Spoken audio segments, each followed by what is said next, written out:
Good afternoon and welcome to the Columbus Metropolitan Club. I'm Kelly Atkinson, the Diversity, Equity, and Inclusion Director and Columbus Office Administrator at Barnes & Thornburg, and I'm also Chair of CMC here at the Board of Trustees. I want to thank you to today's sponsors. We have PNC Bank and the United Way of Central Ohio. Thank you to today's forum partner, WBNS 10 TV, and to the Columbus Dispatch for their support. And today's live stream is presented by the Emergency Response Fund of the Columbus Foundation in partnership with the Columbus Dispatch. So let's thank all of those supporting today's forum.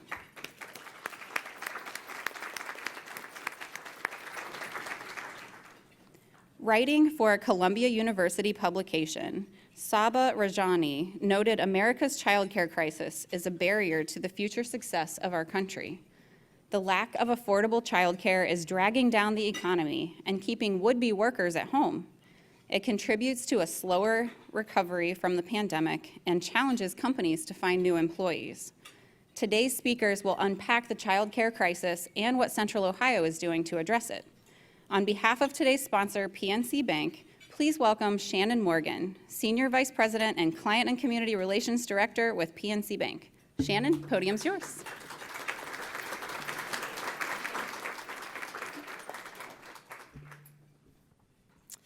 Thank you. It's great to see so many of you here in person, and of course, the audience on YouTube, we welcome you, and Twitter and Facebook as of today, right? So welcome to all. Also, I'm especially gratified to see so many of our early childhood education partners in the room. We appreciate the work you do every day. We're grateful for you, and thank you for caring for our children. So I think we should give a round of applause to all of our early childhood educators. All of us know that today's forum focuses on a topic that has been receiving plenty of attention. Both parents and employers agree that the need for equitable, affordable, and accessible childcare has never been greater than today. Affordable and accessible, high-quality childcare and early learning center programs are foundational to children's educational future, as well as to parents' ability to work while supporting their families and knowing that their children are cared for. Throughout the pandemic, child care centers and early childhood educators have worked tirelessly. We know you have. We hear it. To offer our families a means for opportunity for equitable child care. Child care centers must be able to staff appropriately to care for children and offer a reliable, enriching environment that benefits both children and their families.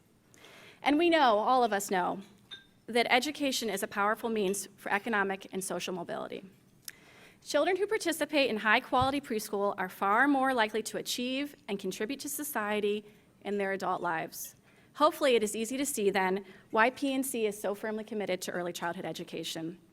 Investing in and advocating for high-quality early education is a logical extension to PNC's commitment as a national Main Street bank. And in that commitment, we support the communities where we live and work. That's why we launched Grow Up Great way back in 2004, focusing our philanthropic efforts to make a significant impact on early childhood education and helping prepare children from birth to age 5 for success not only in school but in life. PNC Grow Up Great is now a $500 million initiative. Our programming supports early childhood education to ensure that all children, particularly those in underserved communities, are ready for kindergarten and have a solid foundation set for their future as they grow.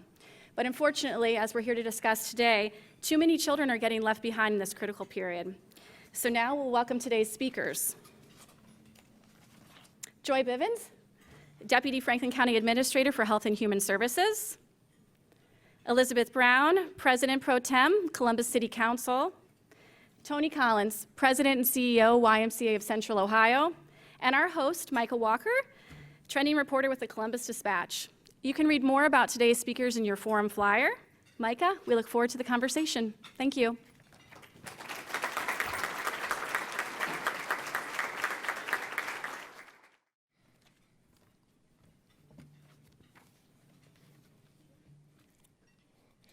Hello, everyone.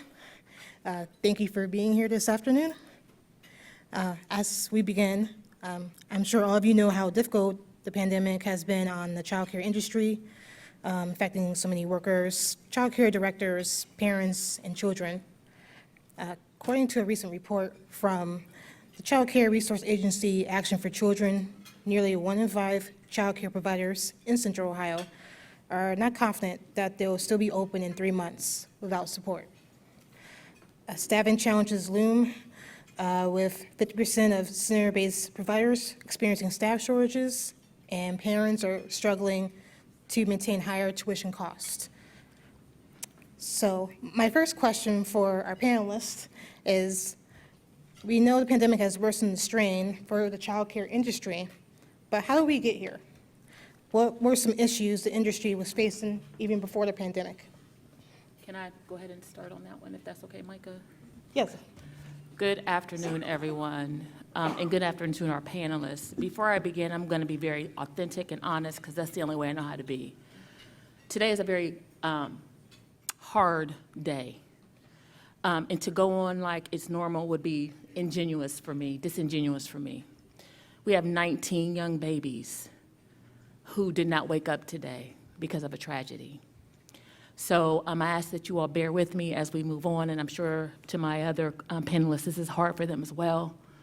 But this is why we're here, to advocate on behalf of young people, and I know I speak for the Franklin County Commissioners as well as my fellow panelists. Something has to change. So how do we get here? You know, pre-pandemic, we had, 68% of our publicly funded child care children that were African American, living in the lowest asset neighborhoods, that were attending early learning centers that were not star rated. 68% of those children were African American in the lowest asset neighborhoods.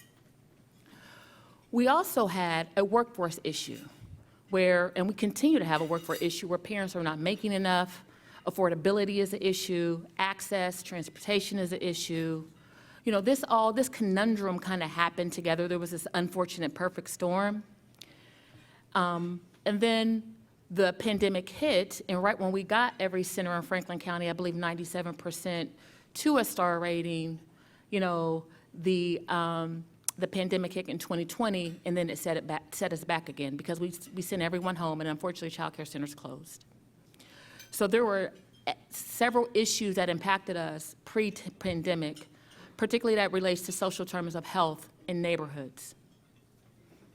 Absolutely, and thank you, Director Bivens, for grounding us. And I too want to acknowledge the tragedy that we're all sitting with here today, having lost children in Texas for no good reason.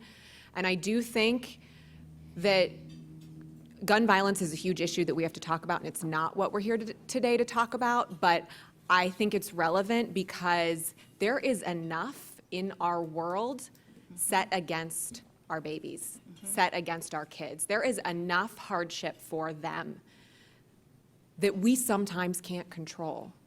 And this issue we're here to talk about today, I have the radical notion we can control it, we can do better, and we can fix it. So we can at least give our youngest kids this before they face the world, right? And what is this? What is it that families deserve? Families and children deserve? What are those characteristics of a child care system that they deserve? So high quality, affordable, accessible, right? The main things. And we haven't had that even before COVID-19. Our childcare system has existed in a pretty precarious position. We need qualified and adequately paid teachers who can use a strong curriculum, the things that the star rating system would help provide them. All families need to be able to find care where they live or where they work at the times they need it, right? Families need care not just 8 to 5, 9 to 6, et cetera. And then families need to be able to get this care affordably. And let's be clear about what affordable is. No more than 7% of their income. I don't know how many of you have heard this fact, the 7% fact, but in the same way that HUD determines what's affordable for families' rent, HHS, the Department of HHS federally has this number for what families can afford to pay for childcare, which is 7% overall, because they've got to be able to afford the roof over their head, afford transportation, afford food. And Treasury Secretary Janet Yellen recently referred to the child care system in America, and this would apply pre-COVID to your question, Micah, as a market failure. So I want to ground us in that starting fact as well. It is a classic market failure because families can't afford to pay more. The cost of early childhood education in Ohio is about the same as tuition at a state university, over $10,000. So families can't afford to pay more, and yet workers can't afford to subsidize the cost of care by making even lower wages, right? This leaves our system unable to deliver what children, parents, and our economy need from it. So in the long run, this is a market failure, and we have to get more money into the system. Right. That was true before COVID-19, but I think the urgency has only been magnified. Thank you. Thanks. I want to acknowledge as well just both of you leading the way in the situation we're in today. And I agree, Councilmember Brown, today this is somewhere where we can provide a solution. We can step in and make changes. I'm honored to be sitting at this table representing the Y, but more than anything, looking around this room representing our industry, right? Representing our colleagues and partners that I'm looking around the room that we work alongside every day. And I appreciate the fact that we're able to work alongside, whether it's Action for Children or Future Ready 5 or our folks who are in support of us, the United Way, our private partners at PNC, things like that, the Crane family, all of the folks in this room that help us. We all talked about this prior to the pandemic, right? We knew our business model was stretched and was not working. We knew that accessibility to affordable, high-quality childcare was based on your zip code, right? We know that. Just like a lot of things in our system today, it's based on your future, your challenges, your barriers are often associated with the zip code you're in. So we knew that, we had that challenge. We knew that the business model was broken, right? Our expenses are rising. We need to pay people who work with us, who do the work, who are the saints, the mission. I should have led by thanking our team members on the front lines and the folks who support them that are in the classrooms, that are in the care centers, that are in our early learning centers. All of those folks are doing the work, and we need to be able to pay them. But the costs have risen so much, right, that people can't afford it. And to your point, the 7% number has been used.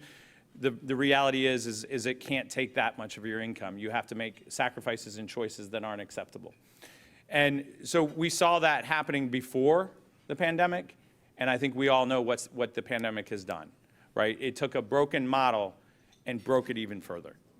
And we knew we weren't sustainable going into this, and I was just talking to some colleagues prior to starting today. We are definitely not sustainable now. So we have to take action. And if I can just really quick, Councilman Brown talked about the 7%. Currently, right now, parents are paying between 30% and 40% just to afford their child care. Take in consideration, they're making about $13, $11 an hour from just even for the data that I look at for publicly funded child care. You're right, we can do more, we can do better. But then there was also pre-pandemic where, as you look at the data, and thank you to our friends at Groundworks, where 72, 73% of African-American children in this county are not ready for kindergarten. 73, 74%. That means 26% of them are. And what does that mean? You all are educators. You're much smarter than me. I'm not that smart, I'll be honest with you. I got smart people around me. That means they're always catching up, right? And then their earning potential is going to be impacted, right? And how long they live, what kind of diseases, and all those things are impacted because they weren't given a fair shot from inception. Thank you. Thank you. And now I have a question for Tony. With the YMCA being the region's largest child care provider with 52 before and after school programs, what was it like having to close down in March 2020, and what have things been like since reopening? Well, I think the hardest part for all of us, as we were trying to struggle through all of the information that was being thrown at us regarding the pandemic, regarding COVID-19 protocols, all of the things, was trying to understand first, how can we reach in, how can we lean in and help our community? Yes, we were asked to close, but many of the folks in this room turned in and said, okay, we need to be able to provide childcare for those who have to go to work, right? For those healthcare workers, for those first responders. And so that was the first call. I mean, we immediately came together on calls and started talking about how do we provide service now, immediately? What's the crisis situation? And then, as we slowly began to reopen, it was how do we open, number one, in a safe manner? How do we make sure it's safe for the families we're serving as well as the teammates who are there doing the work? And it was constant question, right? We all remember those meetings and calls and different data and trying to understand everything to make sure we were doing it in the right manner. And today, it's just a 24-hour pivot. It's a 24-hour pivot. So you talked about what was it like. It was one of the most challenging situations any of us in this room will deal with. It was the closure. It was the denying access to families who needed us. None of us wanted to do that. It was the worrying about our staff, worrying about the families that we serve. And it was, and at the end of the day, it was an unknown. We didn't know where we were going to go the next day. Let alone, I'm not even talking about the fact that we had to, with the YMCA, and I know everybody in this room experiences, we had to lay off 3/4 of our team. And what did it do to those families? Right? So it was nothing but difficult. And we had to teach young people how to social distance. We were still teaching them how to keep their hands to themselves, and we're telling you to keep them social distance, right? That's right. And Tony, were you able to hire some of those people, hire them again when things were busier again? So thanks for the question. We have been able to reopen centers, but as we all know, many things that have been exacerbated during this time period is we're now in a place where we're not staffed, right? We had waiting lists prior to the pandemic because we were struggling to bring staff in. We've nothing but exacerbated those waiting lists. We are 30% down in enrollment, and we are 37% down in staffing. I'm confident that I could look around the room to every one of my teammates and colleagues in this room, they would answer the same data points. And I know that that's the case because I've been on calls. And I think we try to detangle this problem, policymakers do, from every angle, and you end up in this chicken or egg situation. We don't have enough workers because we don't have enough supports for families, childcare being, among them. Well, we don't have those supports because we don't have enough workers, so how can we provide what people need to get reemployed and all these things? And I'm kind of done with thinking of it as chicken or egg, and it's just where can we start? Right? That's where we have to go. We're not ever going to be able to say unequivocally, we know that this is the root problem and then this is how it gets fixed. It's just where can we start? And I do believe that by starting in strengthening our childcare sector, in making childcare actually affordable and accessible in every neighborhood, regardless of zip code, regardless of race, a high quality slot available for your child, a parent will be able to confidently go back to work. And Director Bivens talked about or Administrator Bivens. What? Administrator Joy. Bivens? It's Joy Okay. today.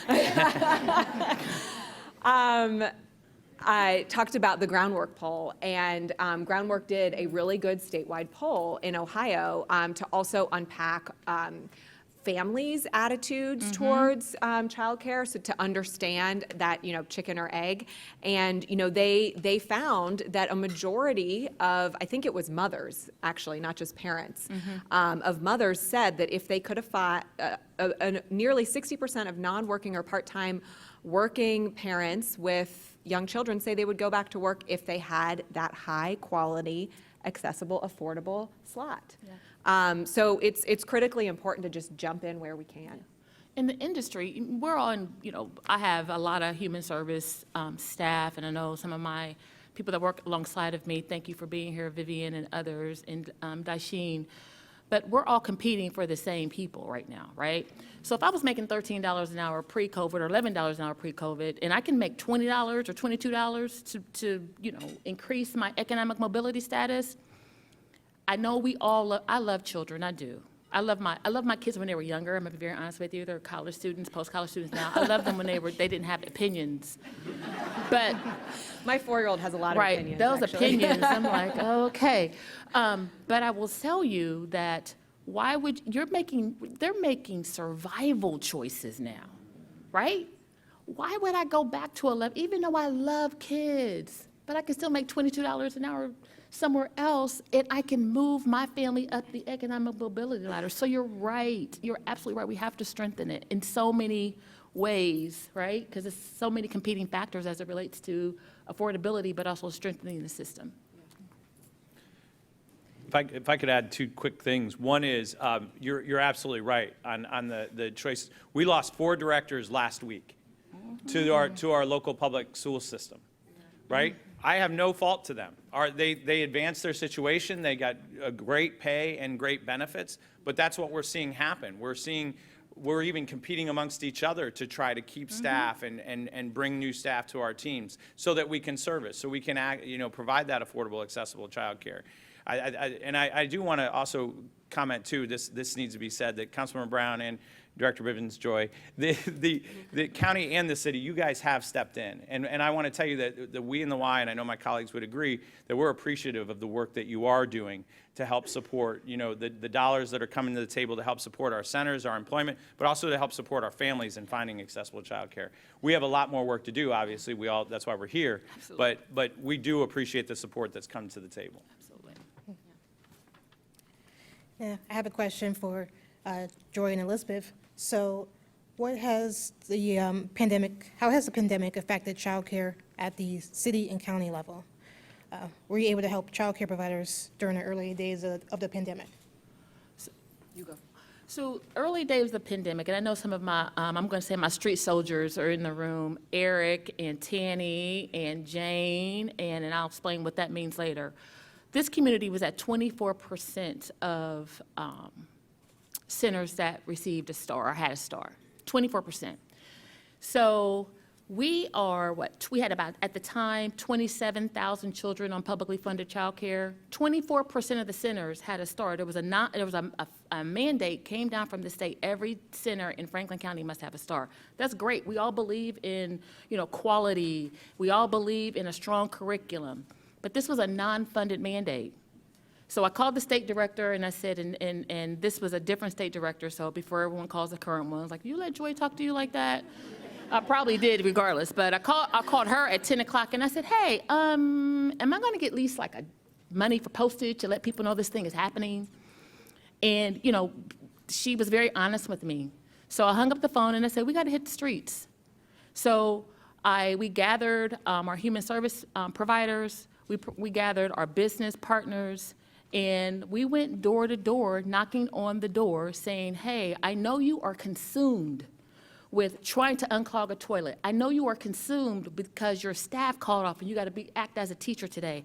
But I kind of need you to become star rated, because if you don't, these parents do not have a place to drop off their children, and you're going to lose your business, because if 70% of your business is publicly funded childcare, guess what happens?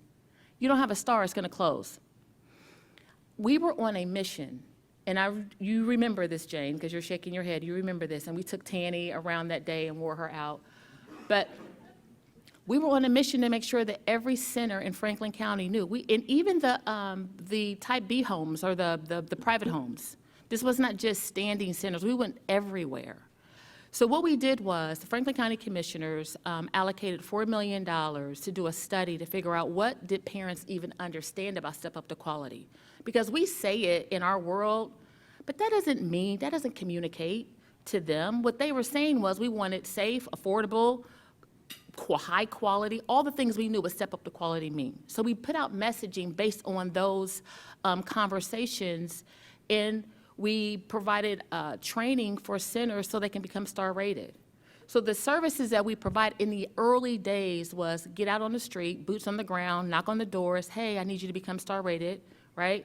Also, putting out messaging that people and parents understood. Some of you even saw the commercials. Because we wanted to make sure that we were very, very intentional, ensuring that no center in Franklin County had the opportunity or missed the opportunity for closing. Because at that time, the deadline was July 2020. And I don't know if you can tell, but I'm kind of like a rule pusher. I like rules, but I think sometimes you can kind of push the envelope. So I kept calling the governor. I said, I know you're going to change the date. I know you're going to change the date. No, you're going to change. I know Kara and a couple other people kept saying, Joy, they're not going to change the date. And the governor actually sent someone to my office at the time and said, we're not changing the date. Unannounced. So, unfortunately, COVID hit and the date was changed. So, But those are some of the things that we did as a county just to make sure that centers had the opportunity. And again, we were at 24% at the time. When we were done with this campaign and all this intensive groundwork that we did working with our partners, we're now at 97% of star-rated centers in this community.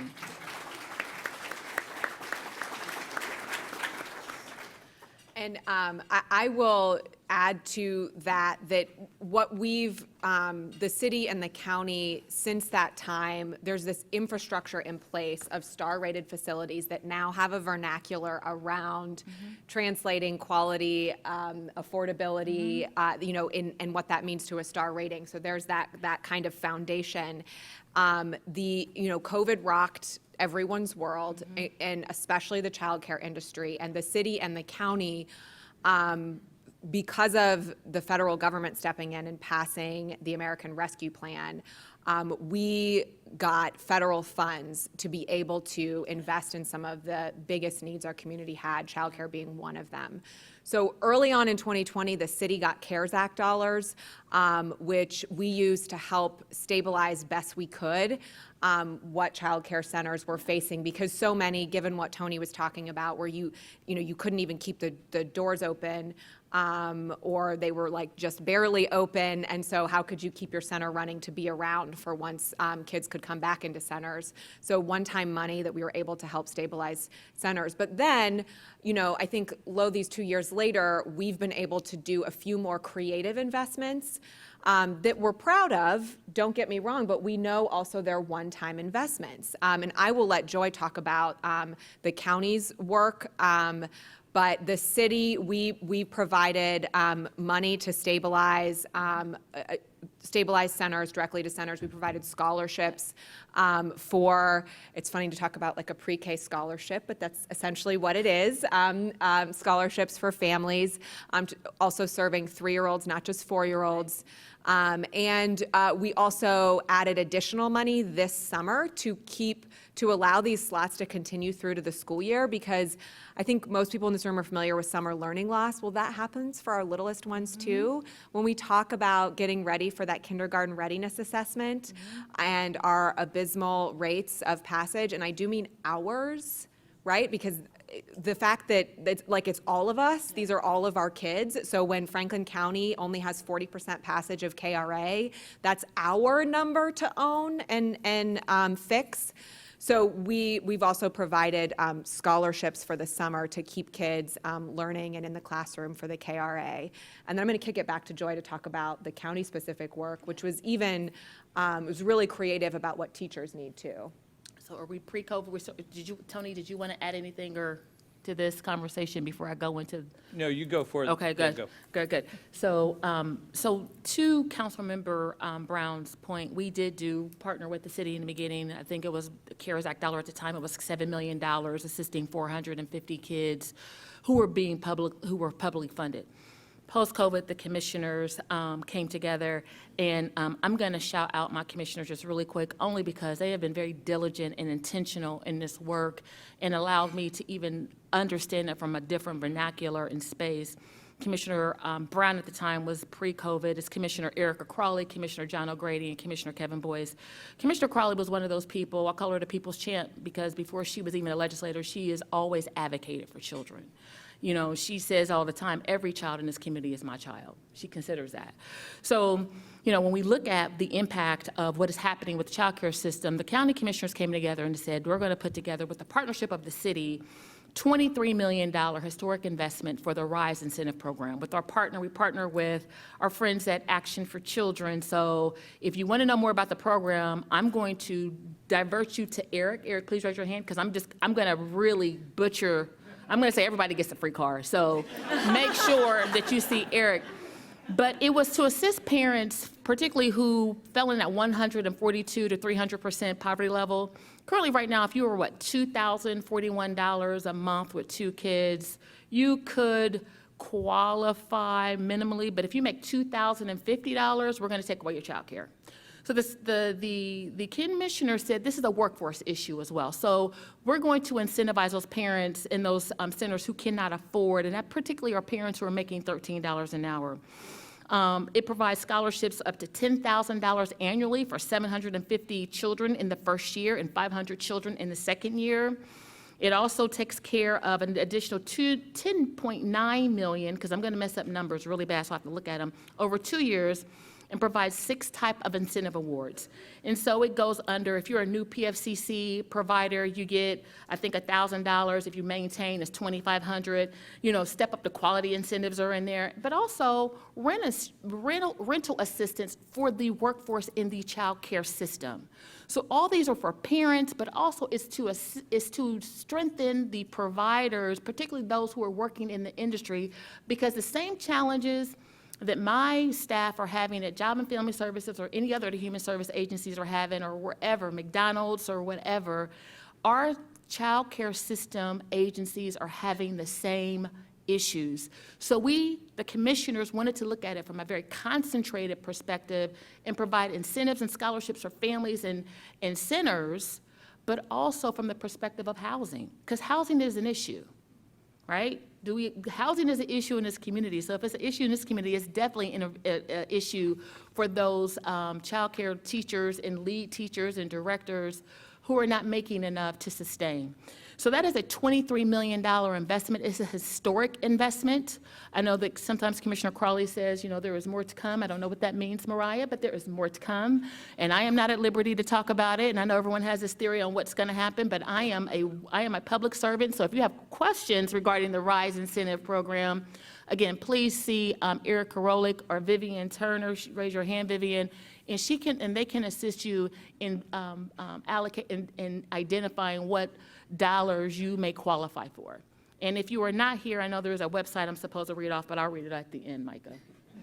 I want to add on to your point, Joy, about teachers, and Joy has already talked about, you know, teacher wages, and obviously Tony has talked about sort of losing teachers or directors to another job because of that financial stability that other job can provide them, which once again, there's not enough money in the system. No one's greedy here, right? Like, there's no greed in the childcare industry. There's just not enough there. And so because of that, there's a lot of instability in the workforce, a lot of transience. But I want to talk about the other negative effect of low wages, which is not just that, you know, they're easily poachable for a better job. The other effect of low wages is what that means the teacher has on largely her mind when she's in the classroom, right? You know, if she's making average wage in Ohio for a childcare teacher, $10.67, and I say she because 95% of childcare workers are women. Disproportionately, they are women of color. So if she makes $10.67 in the classroom and she's in charge of this time in our child's life, the first 5 years, which is the most consequential period of brain development in our lives, those first 5 years are, we know this scientifically, it's fact. And we say to this teacher, I'm going to pay you poverty wages and have you be in charge of safeguarding this child's future.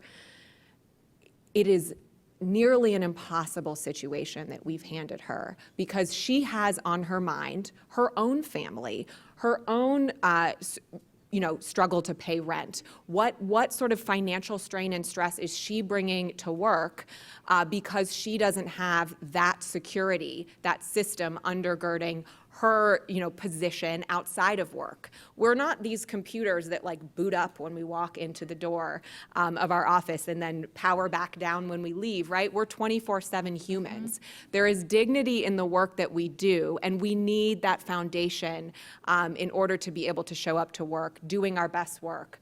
And we just completely rob these precious teachers of that ability when we pay them a frankly undignified wage. And imagine the power in that classroom if we paid these teachers what they deserve, because they're choosing to be there even with these tough wages. So imagine if we dignified their work with the salary and benefits that really rewarded what they were doing for our kids, helping to build their future. I mean, it's powerful to think about the possibilities. So I would say that, as I'm looking around the room, I'm seeing heads nod, right?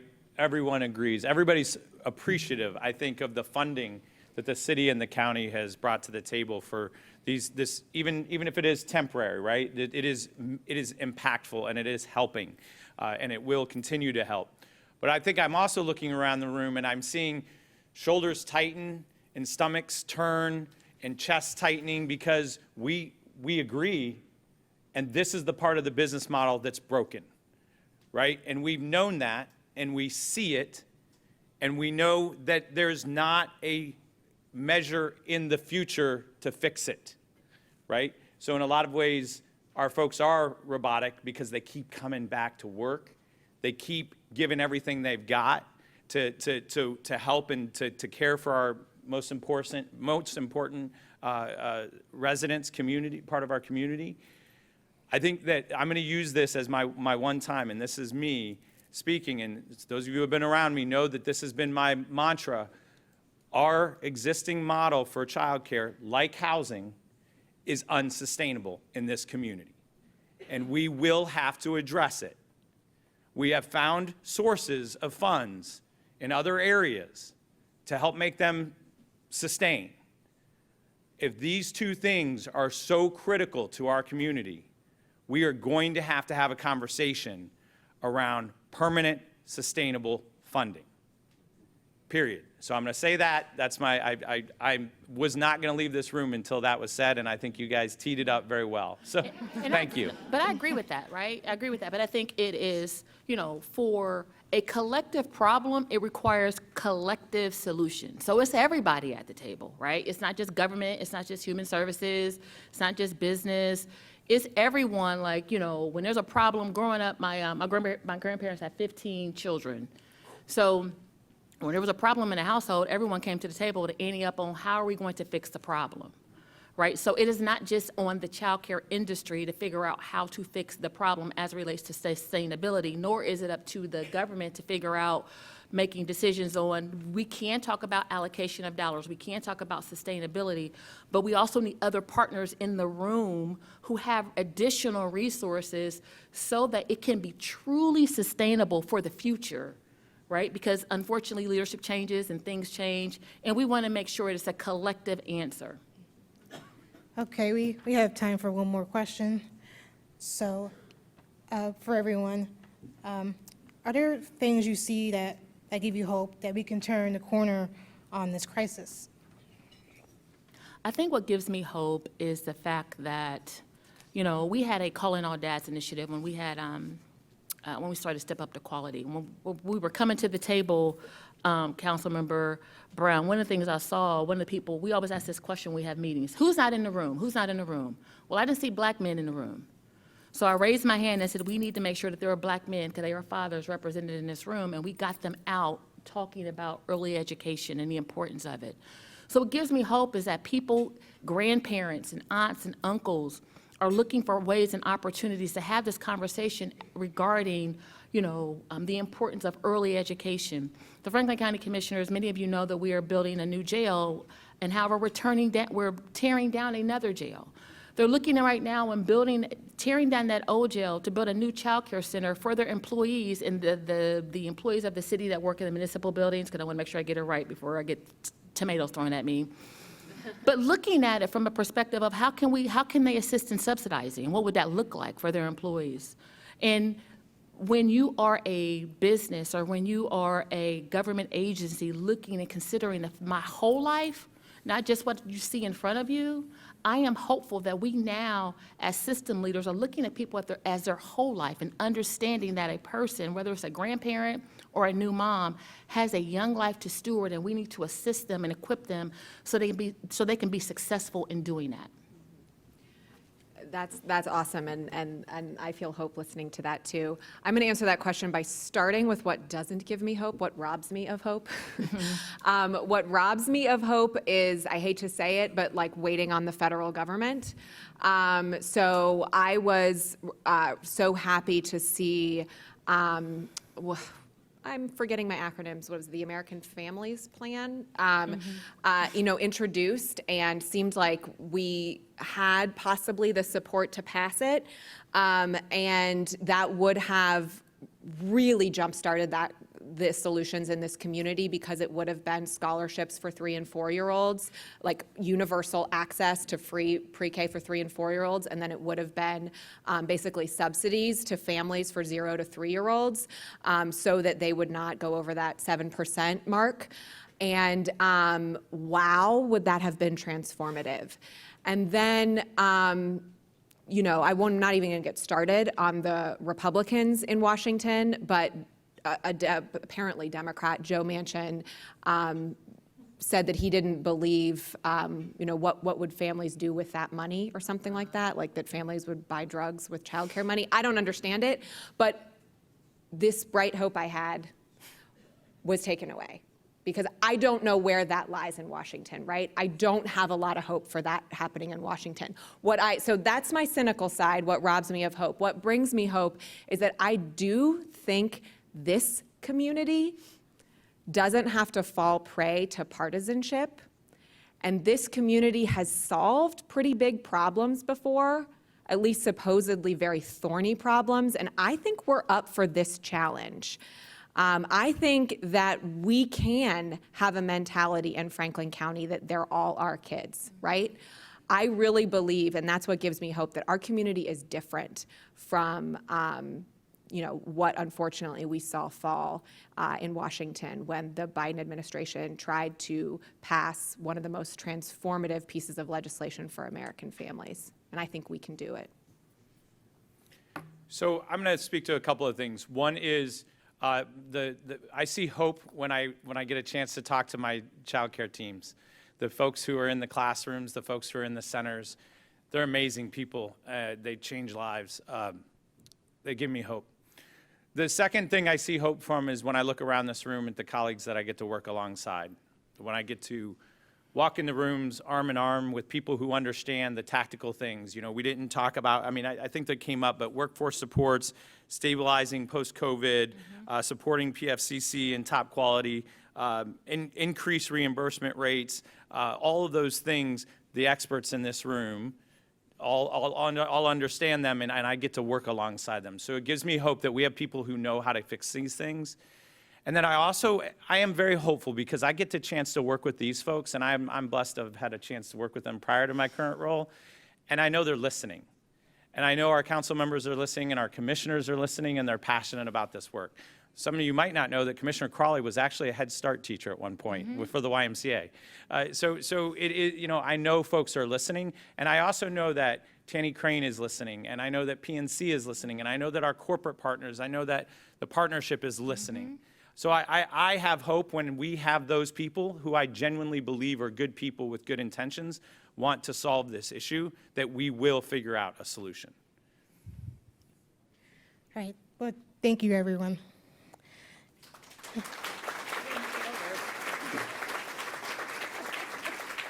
We'll move to questions from our live stream and in-person audience in just a few minutes. If you have a question, please make your way to the microphone now. If you're watching online, please type your questions into the chat. Before we take audience questions, yes, just make your way to the microphone or type it into the chat. All right, my name is Mantra Moody again, and I am here to coordinate online questions. So our first question is from Bill Lafayette, and he believes this question could be for Joy, but it may be for all of you. He's smarter than me, though. Any idea how much the child care capacity in the county has declined as a result of COVID? I'm sorry, I couldn't hear the question. Does anyone have any idea how much the child care capacity in the county has declined as a result of COVID? So I know we had several centers closed due to COVID, and I want before I quote the actual number, I want to say we had about 150 centers closed. I could be wrong about that, But as far as an actual capacity declination, I don't have that with me right now. I have something that more than 1/3 of childcare centers are experiencing staff shortages in our community. Yeah. This is from Action for Children, so Eric, you can nod if I'm wrong, but 1/3 of childcare centers are experiencing staff shortages with nearly 1,000 staff openings estimated. Yeah. 170 programs, 200 in our region, but the net closure is much less. We've had new programs. Yeah. Yeah. So the net closure is smaller, about 200 in our region, but 170 closer locally in Franklin County have closed. The net is smaller. Yeah. But the staff shortage number, I'm actually really interested in, that 1/3 of childcare centers are experiencing those staff shortages. Because that just means we're not Being able to getting provide. it out there. We're not able to serve as many people. But we had 173 actually close across Franklin County, and that's for type A and type B. Yes. We're at 33% less right now, serving folks, 33% less folks than we were prior to COVID. At the Y? Hi, I'm Mindy Wright, and I want to thank you all for the creative and thoughtful approaches that you're taking kind of on the ground in the city and the county. But I want to, at the risk of bringing people down, what are the threats that are coming statewide in terms of policy that could kind of burst our little bubble in Central Ohio? Well, I'll start, and please add. So I would say the biggest threat in the last couple years was Matt Huffman, Senate President, Lima, tried to completely get rid of star ratings, and that would totally rob us of the ability to do publicly funded childcare reimbursements. The early childhood community really rose up together to try to stop him, and they were able to, but he's still there. So Matt Huffman, wherever you are, we're watching. And frankly, the General Assembly is pretty wacky and doesn't feel that they're accountable in the way that they've clearly rigged and gerrymandered the redistricting system. So I just think the General Assembly is a threat always that we have to look out for. And I know I sound really partisan, but it's just true. Like the GOP in the General Assembly is who I'm nervous about in this conversation, and we just need to stay watchful. But then a smaller threat, if you will, but a very real one, is just the status quo right now at the state level. So we rank near the bottom as a state in income eligibility reimbursement. So the poverty, we're at 142% of poverty, 137, something like that. 142. 142% of the poverty line for being eligible for publicly funded childcare. And that is up from 2 years ago, and we're still ranked near the bottom. So I do think that one of our threats is the status quo, and actually moving we should be at 200% of federal poverty at the bare minimum. And I see Policy Matters in the back here, Will Petrick, he's done a lot of research on this and how important it is to at least get up to that in terms of state reimbursements for PFCC. So Ohio was one of the 10 states at the very bottom as it relates to publicly funded child care from the federal poverty level of 142%. And to council members' point, just really quick, can you talk about taking away step up the quality and the star rating system?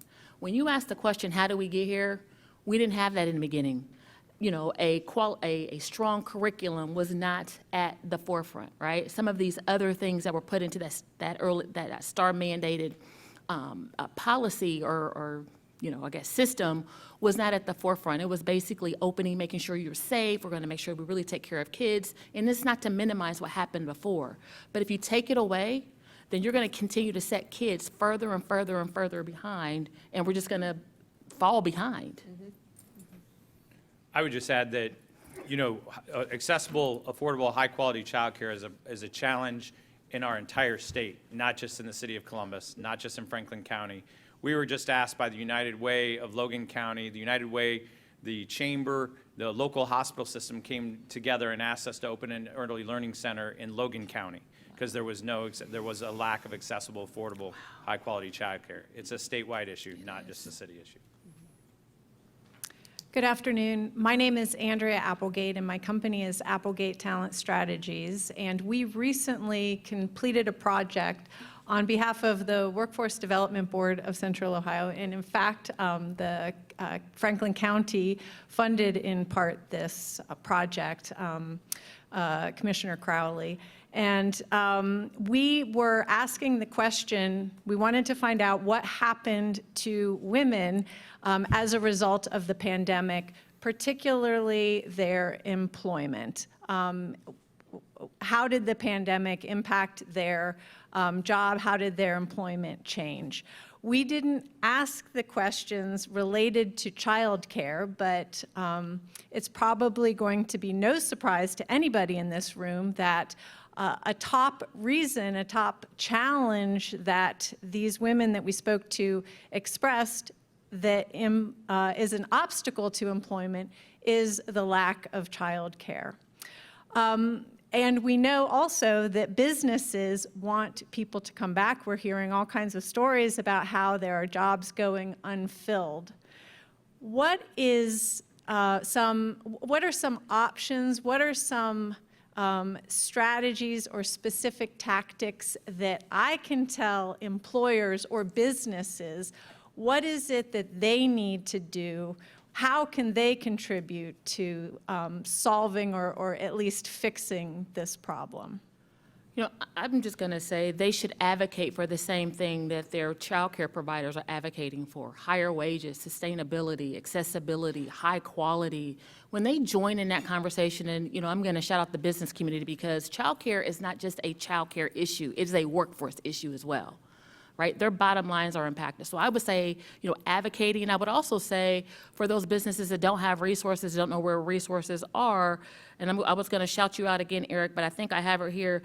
They can go to www.rise.franklincountyohio.gov, because these incentives help those families for the very thing that you're talking about. But also we need to figure out, you know, trying to incentivize and identify centers who have different hours than 9 to 5. Second and third shift is always a problem, right? So we need to make sure that we are trying to incentivize those centers to be able to provide those services for our parents as well. But you know, it's a multi-answer to the question that you asked.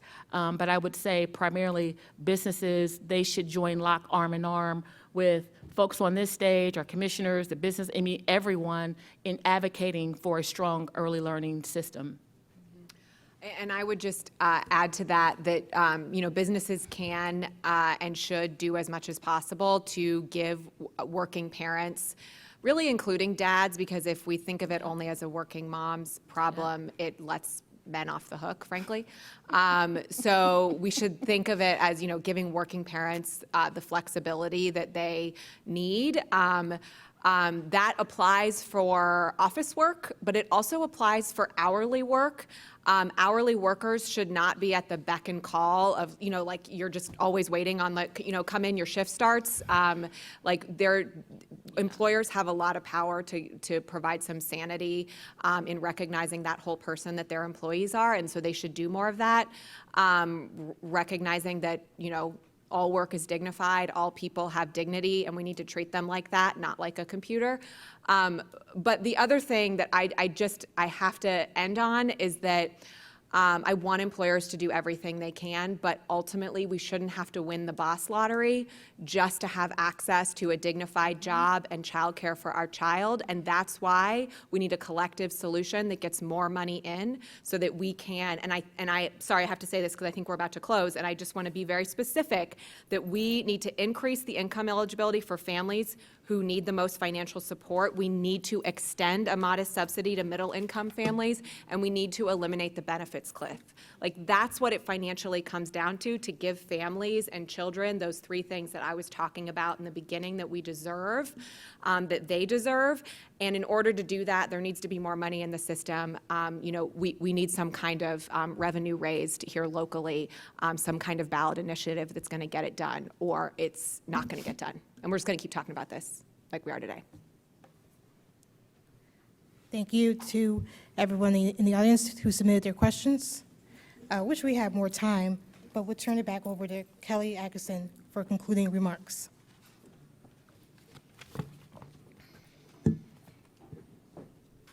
All right, everyone, I hope that you all found that enlightening, but also inspiring. I love that there are also like bits of grace and hope within everything that you guys are saying too, and we can take all of that and then run with it, right? So I hope we do. All right, please make plans to join us next Wednesday for HB 616, Ohio's Don't Say Gay and Don't Mention Race bill. Thank you for today's sponsors, PNC Bank and the United Way of Central Ohio. And thank you for today's forum partner, WBNS 10 TV and the Columbus Dispatch for their support. Thank you to our online virtual seat patrons. This is the never-ending list of thank yous, you know that. All right, thank you to our online virtual seat patrons and to the Emergency Response Fund of the Columbus Foundation for presenting our live stream in partnership with the Columbus Dispatch, and our special appreciation for today's speakers, the star of the shows, right? Joy Bivens, Elizabeth Brown, Tony Collins, and our host, Micah Walker. Thank you. And thank you all for joining us. We truly could not do it without all of you. We look forward to seeing you next Wednesday as the Columbus Metropolitan Club presents another community conversation. Have a wonderful day. Thanks. Thank you. Thank you.